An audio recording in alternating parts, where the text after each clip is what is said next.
Hello friends, तो चलिए आज की स्टोरी स्टार्ट करते हैं। आज की स्टोरी का नाम है विदाई। शादी के बाद विदाई का समय था। नेहा अपनी माँ से मिलने के बाद अपने पिता से लिपटकर रो रही थी। वहाँ मौजूद सब लोगों की आंखें नम थी। नेहा ने घूंघट निकाला हुआ था। वह अपनी छोटी बहनों एवं अपनी सहेलियों के साथ सजाई गई गाड़ी के नज़दीक आ गई थी। दूल्हा वैदिक अपने खास मित्र अमरदीप के साथ बातें कर रहा था। अमरदीप: यार वैदिक, सबसे पहले घर पहुंचते ही होटल लैंडमार्क चलकर बढ़िया खाना खाएंगे। यहाँ तेरी ससुराल में खाने का मज़ा नहीं आया। तभी पास में खड़ा वैदिक का छोटा भाई राहुल बोला, हाँ यार, पनीर भी कुछ ठीक नहीं था और रसमलाई में रस ही नहीं था। और वह ही कर ज़ोर ज़ोर से हंसने लगा। वैदिक भी पीछे नहीं रहा। अरे, हम लोग लैंडमार्क चलेंगे, जो खाना है खा लेना। मुझे भी यहाँ खाने में मज़ा नहीं आया, रोटियाँ भी गर्म नहीं थी। अपने पति के मुंह से ये सब सुनते ही नेहा, जो घूंघट में गाड़ी में बैठने ही जा रही थी, वापस मुड़ी। गाड़ी की गेट को ज़ोर से बंद किया। घूंघट हटाकर अपने पिताजी के पास पहुंची। अपने पिताजी का हाथ अपने हाथ में लिया। मैं ससुराल नहीं जा रही पापा, मुझे यह शादी मंजूर नहीं। यह सब उसने इतनी ज़ोर से कहे कि सब लोग हक्के बक्के रह गए। सब नज़दीक आ गए। नेहा के ससुराल वालों पर तो जैसे पहाड़ ही टूट पड़ा। मामला क्या था यह, किसी को समझ में नहीं आ रहा था। तभी नेहा के ससुर अमरदीप जी ने आगे बढ़कर नेहा से पूछा, लेकिन बात क्या है बहू? शादी हो गई है, विदाई का समय है, अचानक क्या हुआ कि तुम शादी को नामंजूर कर रही हो? वैदिक की तो मानो दुनिया ही लुटने जा रही थी। वह भी नेहा के पास आ गया, वैदिक के दोस्त भी। सब लोग जानना चाहते थे कि आखिर ऐन वक्त पर क्या हुआ कि दुल्हन ससुराल जाने से मना कर रही है। नेहा ने अपने पिता रमेश जी का हाथ पकड़कर रखा था। नेहा ने अपने ससुर जी से कहा, बाबूजी, मेरे माता पिता ने अपने सपनों को मारकर हम बहनों को पढ़ाया लिखाया व काबिल बनाया है। आप जानते हैं एक पिता के लिए अपनी बेटी क्या मायने रखती है। आप व आपका बेटा नहीं जान सकते, क्योंकि आपकी कोई बेटी नहीं है।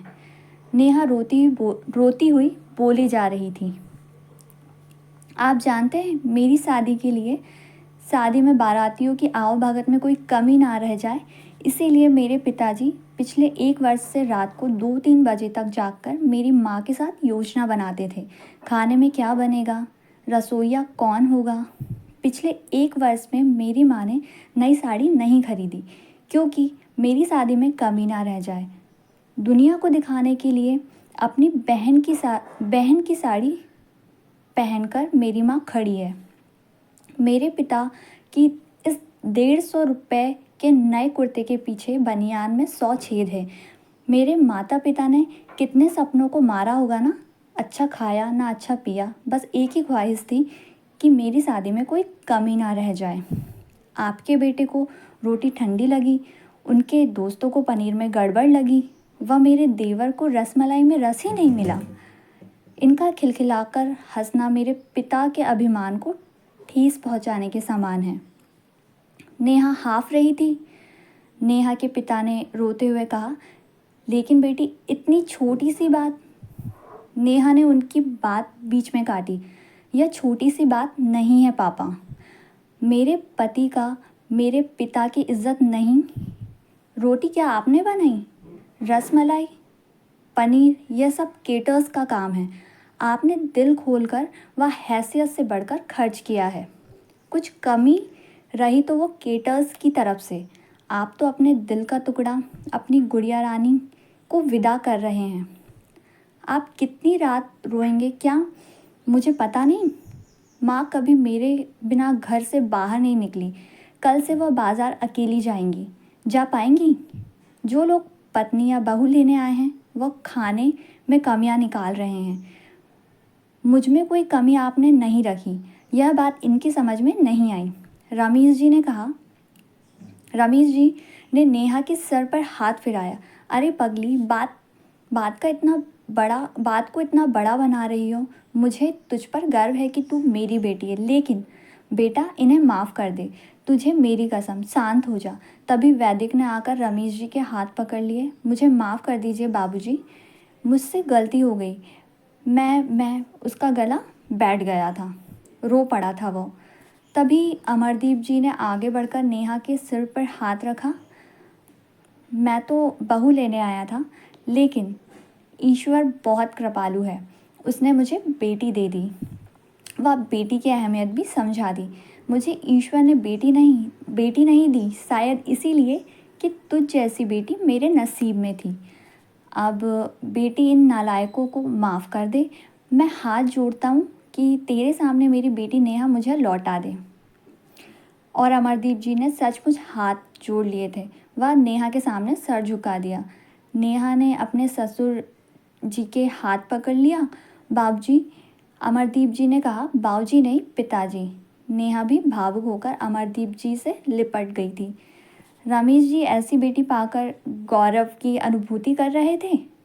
नेहा अब राजी खुशी अपने ससुराल रवाना हो गई थी।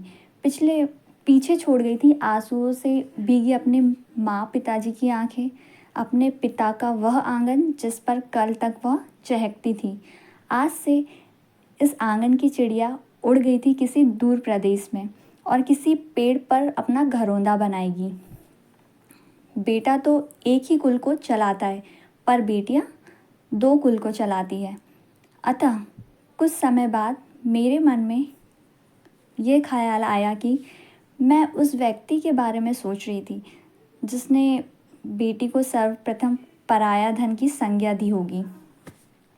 बेटी माँ बाप का अभिमान व अनमोल धन होता है, पराया धन नहीं। कभी हम शादी में जाए तो ध्यान रखें कि पनीर की सब्जी बनाने में एक पिता ने कितना कुछ खोया होगा, वह कितना खोएगा। अपना आंगन उजाड़कर दूसरे के आंगन को महकाना कोई छोटी बात नहीं, खाने में कमियां ना निकालें। बेटी की शादी में बनने वाले पनीर, रोटी या रसमलाई पकने में उतना ही समय लगता है जितना लड़की की उम्र होती है। यह भोजन सिर्फ भोजन नहीं है, पिता के अरमान व जीवन का सपना होता है।